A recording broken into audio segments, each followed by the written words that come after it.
So boundaries, it's one of those terms that actually sounds a little off-putting, disconnecting maybe, but my next guest says boundaries are about maintaining close, honest, and loving connections with those around us. And Studio 5 contributor Dr. Liz Hale also believes firm boundaries bump up our opportunity for personal growth. Liz, it's always so good to see you. Yeah, nice seeing you. So let's start with our current boundaries, or maybe lack thereof. How do you know if you're not setting good boundaries in your life? Oh, you'll know it, all right. You'll know it because you're miserable and tired and bitter and resentful of those around you. So you will know if you've not been able to say no. Sometimes we feel like we're not a loving person or a good person or a Christ-like person if we say no, and it's just the opposite. So we really do need a turnaround on this. You know, even individuals who've been abused, and I see a lot of clients in my practice who have been abused as children, they have it a little bit backwards. They let in the bad, they continue to put themselves into those situations, and they keep out the good, anyone who wants to try to help them. So like a therapist who might reach out, like texting during the week, I don't hear back from them. They really need to learn to turn that around, and many of us do actually, flip it back on its head. You compare boundaries, setting good personal boundaries, to building a fence. Yeah, well, you think about physical boundaries in your yard, where your property begins and where it ends. We use that with hedges or moats with alligators, but fences is how I like to think about it. Fences with gates. So again, that whole concept of letting out the bad or the toxic and keeping in the good and the healthy. So they're permeable boundaries. They're invisible. They're not walls to keep people away, because our life is all about relationships. Right. And if you really want to have a happy life with good, healthy relationships, you really understand Boundaries 101. Then when you get that, then you build up from there. There's a good starting point if you really want to work on this in your own life. There's a quiz that you've made available to our viewers on the Facebook page and also on the website. What will this quiz kind of unveil? Dr. John Townsend has put together, really, he's kind of our guru on boundaries. He's written about 7 books on boundaries, and this quiz comes from his work as well. And it gives you, I think it was 20 questions. Did you take it? I haven't taken it yet, but I'm going to. That's okay. I think it's 20 questions, and try to answer as honestly as you can, and it gives you a score, like how you're doing on your boundaries. And there's always room for improvement. I still struggle with this. Every now and then it catches me off guard. It's like, man, I want to say no, but I'm finding myself saying yes, and then I resent it. And then that's not good for our relationships. Well, that word no, women in particular, I think, struggle sometimes saying that 2-letter word. Why, do you think? Why is it so hard to say no? I don't know if it's part of we want to be loving and nice and kind and accommodating, and yet it's going to bite us in the bottom every time if we are burnt out and tired and empty. You know, if you have nothing to give, you really need to kind of pull back. You touched on this, but as I think about it, I think sometimes there's this misconception that saying no equals unkind, right? If I say no, I'm not a kind person. And you say we really need to turn that around. Yep, we do. And sometimes we think, gosh, I'm just being unselfish. But if we get this idea that I'm protecting my relationships by being really honest and loving, that's probably the best thing about it, is the healthy people will appreciate your honesty. They'll say, oh my gosh, thank you for telling me, Brooke, that you're not available to babysit or go to lunch or whatever it might be. I just appreciate that candidness. So it builds our relationships more than anything.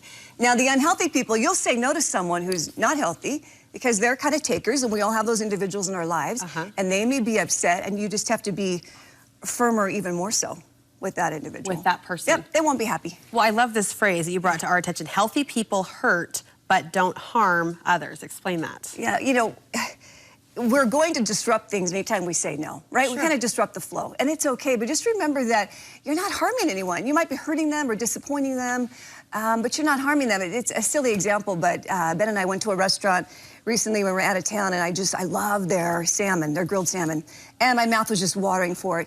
And when we got there, they were out of salmon. You know what I mean? So that didn't harm me. I was a little bummed. It pained me a little bit. Right. I was so excited for that. That sounds like a little salmon. bit. Yeah, actually, it was a lot. You're right. But you move on. You order something different. You know, that's just the analogy. You figure it out. Yep, you figure it out. It's like, oh no, and that person is not obligated to me. They have every right to say no. So if the word no feels a little too harsh, even though we know it's not an unkind thing to say necessarily, if that word, though, feels a little too harsh, a little too stark, what can we say instead? Is there a phrase we can reach for? Sure, there's probably 6 words that you can memorize. And practice these with your support group. Go to lunch and say, I need to practice on you, Brooke, because my mother-in-law needs me to get back to her, or my best friend wants this favor, and I really am not up to it. It's just like, that just doesn't work for me, or that just won't work for me. That just won't work for me. You know, or that just doesn't work for me. You choose your favorite change of word in there, but that just won't work for me. You know, you can even elaborate. Oh, Sally, I love that you asked, but that just won't work for me next weekend. You know, try me again sometime. But that just won't work for me is like magic. And again, healthy people on the receiving end of that phrase should understand, should respect it even. Yeah, and they'll appreciate it. It's like, oh, you know, I'm disappointed, but I so understand. You got your life too. Yeah. You got your life too. We're hearing and seeing this millennial generation really rely heavily, right, on their parents for everything from housing to their relationships. Would you consider that situation a boundary issue? It's kind of very entitled almost, isn't it? It's really quite concerning. You know, the classic example is when parents come into a therapist to talk about their son, the 25-year-old single son who's at home and not very responsible. And the therapist said, well, where's your son? Well, he doesn't think he has a problem. We think he has a problem. And the therapist says, you know, maybe he's right. Maybe he doesn't have the problem. And after the couple talks quite a bit about the disappointments of their son and how they've tried so hard to give him everything he needed and wanted to be successful, and some schools failed, so they tried other schools to see if they were a better match. And the therapist just listened for a while and said, you know what, I think your son's right. He doesn't have a problem. But you do. And I could help him have more problems. In other words, we have to really watch our fences and draw them accordingly, where we know where we start and someone else begins, and let our children have their issues and their problems. That's the best way to motivate them. Is to draw those lines. Is to keep them their problems. Yeah, it's the greatest form of respect we can give someone, and I think it's the most loving thing we do. And is there an age cutoff where you really, really stake those fences and draw those lines? I think you keep pushing the boundaries. You know, I think you have 8-year-old kids doing dishes or pulling out the garbage, because that's good for them. They want to be a part of a family. They need to know that they're needed, that they have value, that they can do things. It's the best thing for them. Other parents concern me when they say, oh, but that's just so mean, or that's not nice, or they've got homework to do, or they've got sports to play. Yeah, but they still need to learn responsibility. It's the most important thing. It's that three-legged stool again. We teach kids to be loved, be loving, and be responsible. And back to that millennial generation, I think parents think that same thing. It's mean, they're floundering, it's a hard time of life, they don't know. But it's the kind thing to do to what you're saying, draw those fences and stake those down. Oh yes, honey, this is your problem, and I believe in you. You've got every tool, resource, opportunity that you can figure this out. I believe in you. How do healthy boundaries, what does it look like in a marriage? How does that play out in a more intimate relationship? Oh, and again, boundaries allow us to have the most deepest connection as possible. The ability to say no. You know, have a State of the Union address with your spouse. Have that often, at least monthly, to say, how am I doing? How are we doing?